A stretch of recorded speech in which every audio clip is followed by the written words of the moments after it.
No, I think the time has come for us to be honest about the way the Indian state conducts itself. I think the time has come for the state to take away a Hindu citizenship.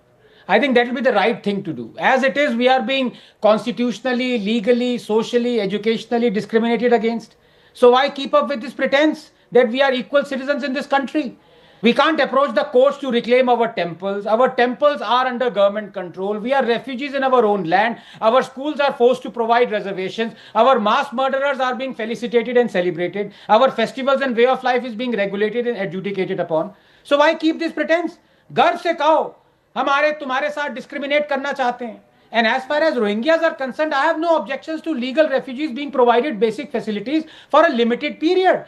But how has it come now to providing those facilities to even illegal Rohingyas, given that much of those facilities can't even be provided to ordinary Indians, given that demographic change is not just a ticking time bomb, it is now a hissing time bomb that can explode any time with devastating consequences. In 2023, police in Haryana arrested as many as 25 Rohingyas for a violent mob attack in Nu on Hindu pilgrims. UN refugee card was found on all of them. There were riots in India back in 2012 to get the Rohingyas here. 10 years later, the Rohingyas are rioting here.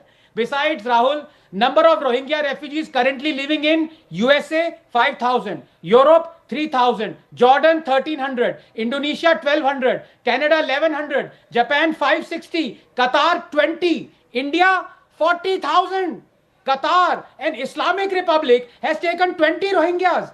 Jordan, Indonesia, other Muslim nations, 1,000 each, and India, 40,000. But hey, Modi is anti-Muslim. India is a fascist Hindutva nation. And remember how Indian Muslims united and indulged in Azad Maidan protests and riots to force the Indian government to take in Muslim Rohingya refugees from Myanmar? Well, it resulted in us ultimately taking in 40,000 Rohingya Muslim refugees. It is another matter that no one Muslim Indian has actually ever united to force the Indian government to settle 7 lakh Kashmiri Hindus who were driven out from their own homes. Anyhow, all Hindus remember Azad Maidan, but do we remember Khamong Sheikh? We don't. I'll tell you what Khamong Sheikh is. It is a place in Myanmar where Muslim Rohingyas murdered more than 100 Hindus and their families mercilessly, raped, pillaged, even buried some alive. Many among those Rohingya Muslims who committed this atrocity might even right now be in India as refugees. But as I said, no Hindu ever came to talk about Khamong Sheikh. Just 30 seconds. All we do is get jealous of Indian Muslims uniting for Rohingya Muslims, Palestinian Muslims. Rahul, if you are jealous of someone else's unity, it means you are divided. And I ask you, what kind of country is this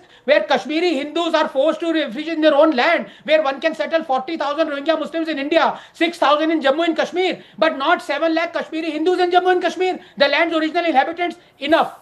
Every Indian refugee must be rehabilitated and every illegal Rohingya refugee must be deported. And if not, then I propose amenities for illegal Rohingyas be funded through salaries of our Supreme Court judges.